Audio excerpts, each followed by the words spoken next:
welcome to today's episode of Authentic Achievements, where it's my very great delight to be joined by the fabulous Bruce Randall. Bruce, welcome.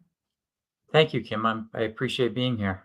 I really appreciate you being here too, and I'm so looking forward to our conversation. And should just point out before I go any further, we're actually not related, albeit we do have the same surname. So this was one of our first interactions. But let me tell you a bit more about Bruce before we get started. So Bruce brings over 3 decades of extensive experience in business development across various sectors, including software consulting, cloud computing, AI, applications, digital advertising, manufacturing, and international markets. With a proven track record of driving strategic initiatives in business technology markets, Bruce's expertise lies in making critical strategic decisions, executing growth plans, and fostering business expansion. Currently, Bruce collaborates with companies to provide AI understanding from a thought leader position and serves on the advisory boards of Kimberlite Token and is president of the Pocasset Glen Condo Association. In these capacities, he actively works to enhance shareholder value and really start to drive those organizations. But I mean, what a journey, Bruce. I mean, 3 decades and such a variety of kind of areas and organizations. Could you bring that to life for us a little bit more, please? Sure. The 3 decades, I say that it took me a decade to just start to figure it out. And then the other 2 decades, I started meditating and I became a Reiki master. And then from then on, I improved to where I am today. So it's been quite an interesting journey by going inside and creating the results outside. I love that. I think we do often have to go on that journey into ourselves before we can go on the journey to become ourselves. Don't we have to find it first to then live it? But it took me longer than 10 years to work that out, I'll be honest. I was a bit of a slow learner because I kept looking for all these external things that were going to make the difference. And until I'd done the journey inward and made that connection, I was just a lifelong learner that wasn't putting anything into practice. Have you found that having gone in and done that, and obviously becoming a Reiki master in that as well, taking it to that next level, that you're now much more in alignment and therefore things become easier? I am in alignment because I figured out that we have things that we believe about ourselves that we've been taught at a young age. I call them belief codes. And when we get older, we start to say, why do I continue to repeat these patterns? And then if you look into it, you find there are teachings from a young age that come through. And understanding that, you can reprogram what your belief codes are to be what you want versus what was taught at a young age. And we have the ability to do that. And when we do that, we understand that we can create our future and that we have to believe in ourselves. Because if you don't believe in yourself, you won't do a thing. You have to have that behind you. And then when you look at the goals you want and you work for those goals, you can create the behaviors that will get you there. And if you believe them, you've done that. And I've proven that over the years. It's so true. I often think the most important thing is belief. As what we believe to be true becomes true. So if we believe we can't, we can't. And if we believe we can, we can. But we've got to work on that belief piece first, haven't we? So that we can go, is this belief serving me? Is it actually doing what I'd like it to do, or is it just going to drive me to do what I don't want it to do? And that takes conscious effort, doesn't it, to be intentional with that belief and then changing it if it's not working. Yeah, and I've had a couple experiences that have proven that to me, and the most recent one in 2020 is one that has created a path that is better than I could have ever imagined. And it's just because I put it in place. I believed I could do it with the decades of experience. And then it just unfolded better than I could ever believe. And that has created the intent to propagate love and to propagate a win-win. And that has served me very well in the business community. So if you improve yourself, comes through in every area. I love that. It is so true. And I think looking at that, I always look at, how do I leave people better than I found them? I often will say to people, my best leadership advice came from when I was hairdressing, when they taught you how to listen, to understand what the person really wants, to help them to try and achieve it, and to have them leave you feeling the best version of themselves. Right. And I kind of carried that into the rest of my life and the rest of my business life, which is, if I can leave people feeling better as a result of the interaction, then I'm doing a good job. Then I'm doing something positive, and that and once you do that, actually, it has that ripple, doesn't it? It has that ripple into all of the areas, and in particularly in the business world. I think, sadly, for a period, it didn't have that kind of culture or ethos. Very much it would be a what's in it for me kind of piece, and Right. therefore the expectation is that everybody you come across is going to be thinking about what's in it for them, instead of actually, how do we co-create, how do we collaborate, how do we add value to each other. And that's why I think it's such a welcome approach when people do approach it in that way, because like, oh, how lovely. Yeah. I'm going to enjoy this interaction instead of it's going to feel like hard work. And I think, as things have evolved and moved on, and particularly with the vast advances and changes that we've had in technology and what it can do for us, I think it's made our interpersonal interactions even more important. Would you agree? And obviously, you know so much more about this area than I do. I do. In fact, AI is one of those areas that has really enabled people and enabled businesses to make better decisions based on what AI can do, because AI is an enabler. It will give you information to help you make better decisions, and AI will put information in front of you for trends that you may not have noticed yet. But AI, because of its intricacies, can say, hey, this might be happening now. And that allows better decisions and people to be better informed. And it's something that's, a lot of people are afraid of it a little bit, mostly because they don't understand it. There's been a lot of hype around it. But when you get right down to it, AI is something that can help people once they understand what it can do for them.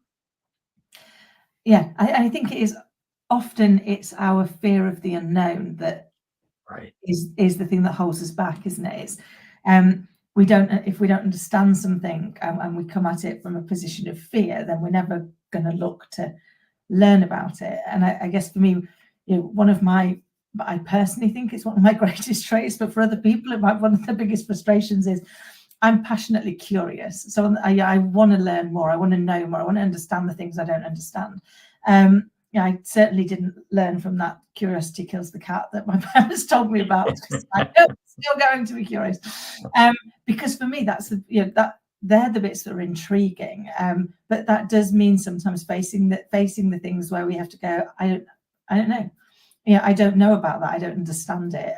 But I'm going to learn about it, and I'm going to see how can it help me? How can it allow me to have an even better, even broader impact? But I guess for a lot of people, AI is one of those areas where they are slightly afraid of it because they don't know what it is, and that fear of what does it mean for them, and how do they how do they implement that into their organization? So what advice would you give for people when they're considering AI right now? Well, I would advise people to change your perspective on it instead of fear, because it's just software, right? Yeah. To have that passion and interest in it, and you're going to get further that way instead of fear based. But I tell people that the world is changing, and I took a course on AI and machine learning and building data science solutions. And I got a lot out of that because I understood what it could do. And if you take a course to enable yourself to understand what AI is and how you can better work with it, you're going to be one of the people that adds value later on, and you're going to feel good about that because you understand versus coming at it from a fear base. And with all the hype that's been around AI, it's hard to really understand what it is until you dig down and get the facts on it. And I mean, I've never been afraid of software. I'm not the best. I mean, I don't write software, but I understand it and I can explain it to anybody. And that's really the gift that I have, where I can get people to understand brain computer interface.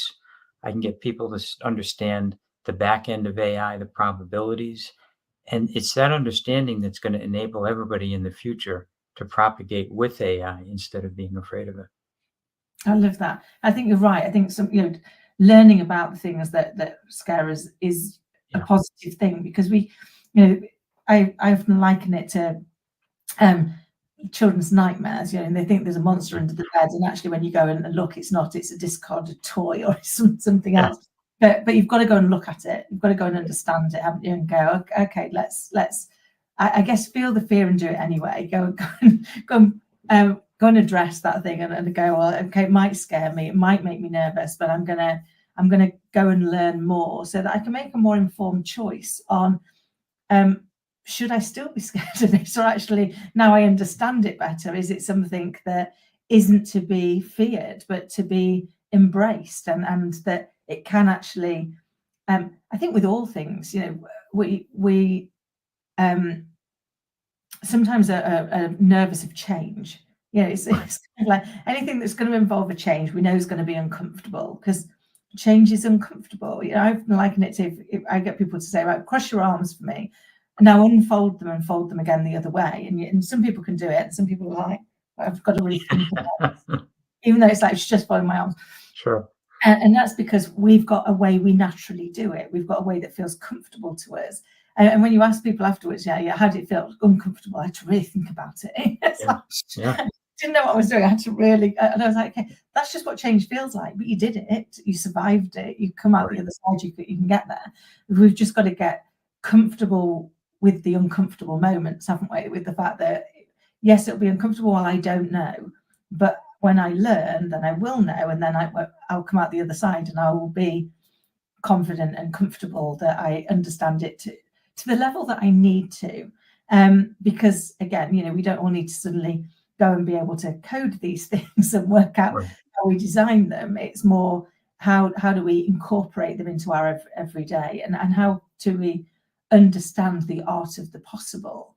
I guess is for me one of the things that I've always tried to consider when I'm thinking about the things that are new. But when you're working with organizations and they're thinking about kind of these things, and particularly obviously you're doing this advisory at board level as well, what are the number one questions that you find come up for organizations when they're thinking through their approach to things like AI and how they're going to introduce that to their people? The biggest question is, how can I get AI to work with me and for me? And they want to maintain control. And everybody's different. Every business is different. Even in the same vertical, the businesses are different. So you have to listen to what it means to that business and frame it to something that they will understand, find something that will work for them that's low risk and high yield, and then start there, get them familiar with it, and then build as they progress with it. Because AI is an enabler, and I tell people that if you don't start today, then the companies that do start today are going to be in front of you, and you're going to be looking from behind, which is never an advantageous position, right? So you have to start somewhere. Anywhere is good as long as you start. I love that. You do have to start.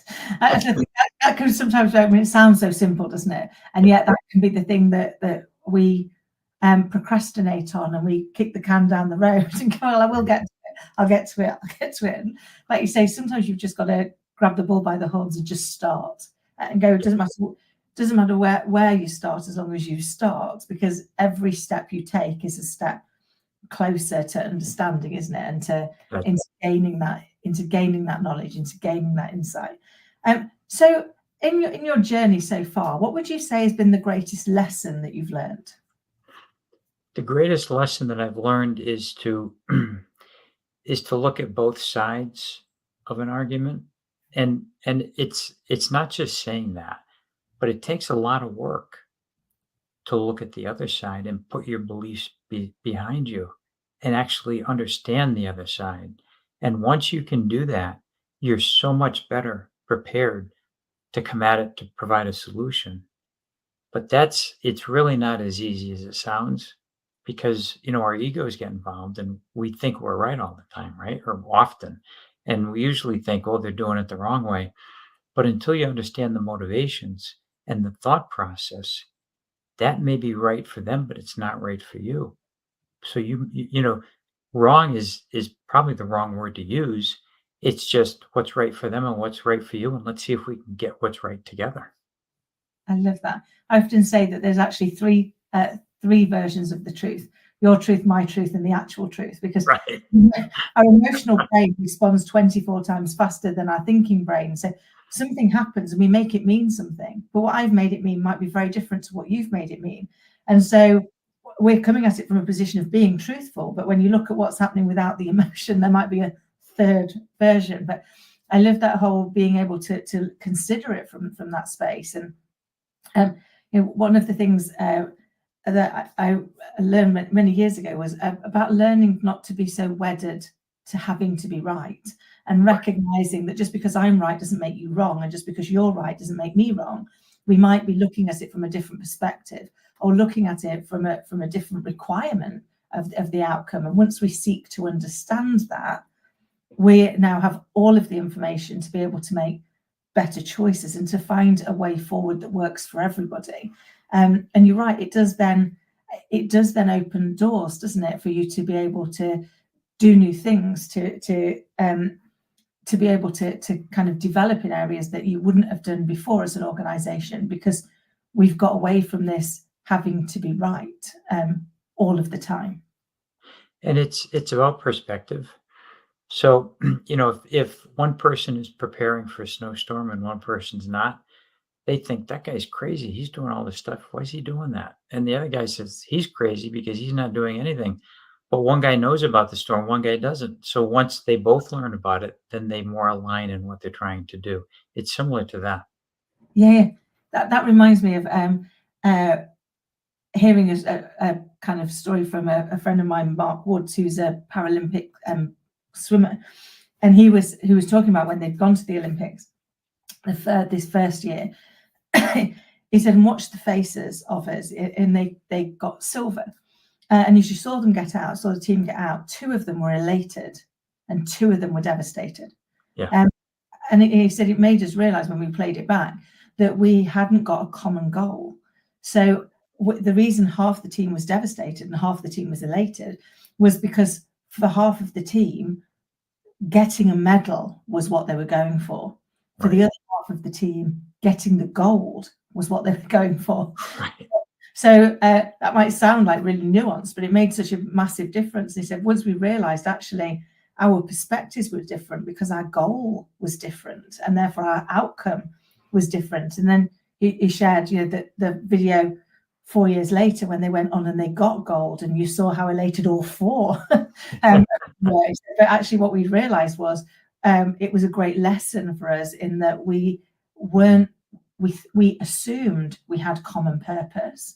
But the reality was it was nuanced. There was, we weren't all driving to the same piece, and therefore we were going to have a very different emotional response to it.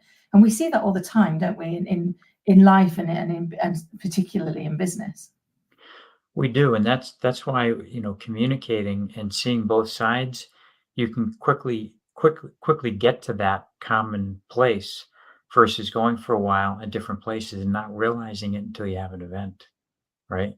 Yeah. And that's really important because in any business, as long as you're on the same page and you have a common goal, which is your point, then you're going to do better than the ones that don't have a common goal, the ones that are disparate. Yeah. Well, because you've got that alignment, haven't you? You've got that Right. piece, and actually, we all know, we know where we're going, so therefore Yeah. we can now head in that direction. We can now be making our choices based on, does that get us closer to where we want to be or further away? Whereas if we've all got different goals, Right. then they could be pulling us each in different directions, and you lose the combined power, don't you, of that. Right. Of using all of the strengths that are available to you and all of the resource that's available to you. Yeah, and I think when you have a common goal, everybody's energy is going in the right direction, and that combines to a more powerful force, as you know, as you can see, than two that are going in different directions. And Yeah. that all makes a difference because we have personal power, and when we use that, we can get much further than if we don't think about it or we don't use it. It's so true. And I think often we aren't intentional with it. Right. I remember years ago, I was head of sales at the time, and it was my big eye opener into just how impactful personally you could be. Because if I walked around and for any reason didn't have the world's biggest smile on my face, Mhm. people would panic. And they'd be there Yeah. like, "Oh, Kim, are we off the number?" And I'm like, "No, I just I just fell out with my husband." It's like, I'm Yeah. so sorry. So I realized that actually what I needed to do was constantly walk in and think, are you smiling? Do you look That's right. engaged? Do you look happy? Because if not, you're making everybody else nervous. Right. Um, uh, but it but it was one of those eye-opening moments that was like, okay. Yeah. So let's have a look and see other people and go, well, actually, each of us has an ability to have a massive impact on other That's people right. and their day and their experience. And if we're doing it intentionally, then it's usually going to be significantly more positive than if we're unintentional, and therefore the response is going to be haphazard, isn't it? Right, that's correct. Because intention is key on that. And we may want something that we want because it's new, it's big, it's shiny, whatever the reason. But if we want it for the good reasons, right? For the value reasons versus the shiny, nice reasons, you're more likely to get it because that's more reasonable and that's more in line with who we are than to be flashy and big and, look at me type of thing. So those things make a difference when you're going for something, and I've found this over the years, and that's why I've gotten better at creating the future for myself, and that's actually how the book that I've got formulated because I never thought I would write a book. I just never in a million years, and all of a sudden it just happened, and I said, "My God, I think I have something here. Yeah, What do I do with it?" I love that, and that's due to be out, isn't it? And is it later on this year, December? It's yeah, late this year, early next year. It's the first book I've written, so I'm running into all the first book challenges. Yeah, it's true. I mean, I remember uh, I was very lucky in the fact that my first book, a lot of those challenges went by in a whirlwind because I co-authored, and I co-authored in the literally on day one of lockdown. Oh, I got oh my a gosh. phone call when the world was in chaos. I got a phone call and they were like, "Kim, we're going to write a book on remote working, and you've been leading remote teams for years. Would you write a chapter?" And I was like, "No, I can't even write. I certainly can't write a chapter. Don't be so ridiculous." And they're like, "Go on, what else are you going to do? You're locked in with a 2-year-old." And I was like, "Fair point." Yeah. Um, so I did. But the reason I say all of the challenges got taken away was they literally gave us 5 days to write our chapter.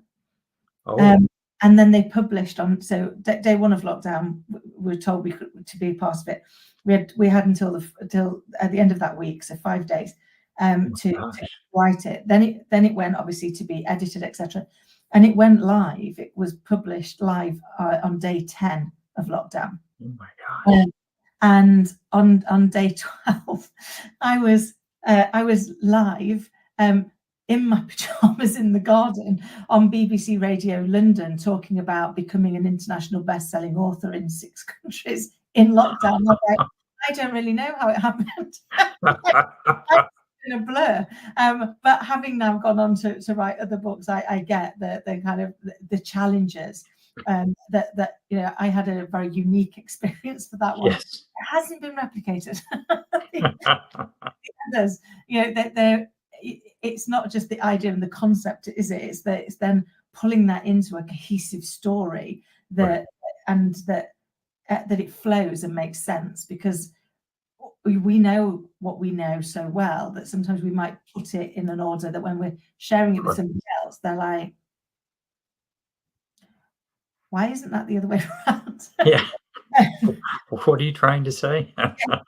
How do we pull those? But I mean, it's such a great experience to go through, isn't it? In kind of writing that down, realizing how much you've learned about Yeah, something, and having that opportunity to be able to share that to help other people learn it without having to have the that's 30 right. years worth experience that you Right. had to learn it in the first instance. Is that one of the reasons that drove you to write the book? Yeah, I saw a video, a press conference with Neuralink, and they showed how the person who got the first chip could think how to move the mouse on the computer and it would move. And he became really good at chess and gaming and so forth. And I said, well, that's telekinesis. I mean, I can put a piece of paper on my desk on a pin and make it spin around, right? But I can't control the mouse on the computer. So I said, that's pretty amazing. And then one thing led to another. And I wrote an emotional story for a course I was in, and I got a lot of hits on it. And I said, why does everybody like this? And when we had a Zoom call, everybody told me why they liked it. And then another bell went off. And I decided to write a book because brain computer interface, that's something that can be can go in the wrong direction in the future if we don't put guardrails on it. Yeah. And it crosses the bridge of telekinesis, because if he can think this, even though it's from a chip, and sometimes the mouse moves before he even has the thought, and it moves in the right direction. I said, if they can do that, then what else can it do? Because we're pretty much a divided, you know, society. And if AI can help people flip the switch from going from individual thinking to group thinking, instead of what's best for me to what's best for all. And if everybody did that, the next day the world would be such a better place. Yeah. And it's a point where we have a choice, and I've lived through that. We have a choice of how we want to go it every day. Do you want to go at it in an inclusive property, or do you want to go in it as what's best for me, to a point we had earlier? And I think if everybody looked at it from a overall perspective, then everything would just, in short order, get much better. And it's possible with AI to help people, or we can do it ourselves. I love that, because well, I guess it's augmenting the intelligence, isn't it? It's Right. allowing us to kind of take what we know and pull all of those bits together, but have an unemotive perspective that allows us to observe what's right for everybody, and actually how do we move forward for that. And anything that drives positive change has to be a good thing, doesn't it? That allows us Right. to put things in a better position than they are today. Yes. And I think that's the point. It gets people to think differently about it. It puts AI and BCI in perspective, and people look at it and say, I'm really in charge of this. And this is an enabler if I choose to use it. And then people, when they know they're in charge, then they can do it themselves, or they too can get a chip and they can do it that way. But it's a choice. Yeah, I love that, because I think everything in life is a choice. Yeah. And once we realise that, we can't control the circumstances, but we can control how we choose to respond to them. And therefore, our choice is the thing that we get to own, and we get to control, and we get to. If we make a bad choice, it's a choice. We can make a brand new one straight afterwards. Right. I have to think that old adage that I grew up with, which is, you've made your bed, you've got to lie in it. It's like, it's your Yeah. bed, it again. It's like, it's your bed, you don't have to lying in it. Get out. Do Right. something. If we look at that with choices, it makes things so much easier. I could literally chat to you all day, but I'm conscious of time. So, Bruce, if you could go back and give your younger self a piece of advice, what would it be? It would be to go inside at an earlier age, meditate, get to know who you truly are. And that would align and produce a better first 10 years than I had and get me further along in the decades that follow. Because if you believe in yourself and you have the information to know that you can believe in yourself, then you're going to get further in this world than if you don't. Because if you don't believe in yourself, there's few other people that are going to. It's very, very true. And yet, so often for so many of us, um, believing in ourselves doesn't come naturally, doesn't come easy. Right. Until you go and do that inner work. So thank you so much. But before you go, can you tell us how can people get in touch with you and who do you help? Sure. They can get in touch with me at my website. It's www.theaiparadox.com. I have a free consultation on the page. I'm updating it right now, but it's got other podcasts and my story on there. They can understand who I am, and if I can help in any way, please reach out to me. Amazing. And we'll make sure, obviously, all the ways to connect with you, Bruce, and learn more about what you do and how you can help are in the show notes below. But I'd just like to say thank you so very much for coming on and sharing your journey with us and sharing such great insight and advice. It's been an absolute pleasure. Thank you. Thank you, Kim. It's been my pleasure. And to everybody listening and watching, I hope you found it equally insightful and inspiring. And until next time, take care.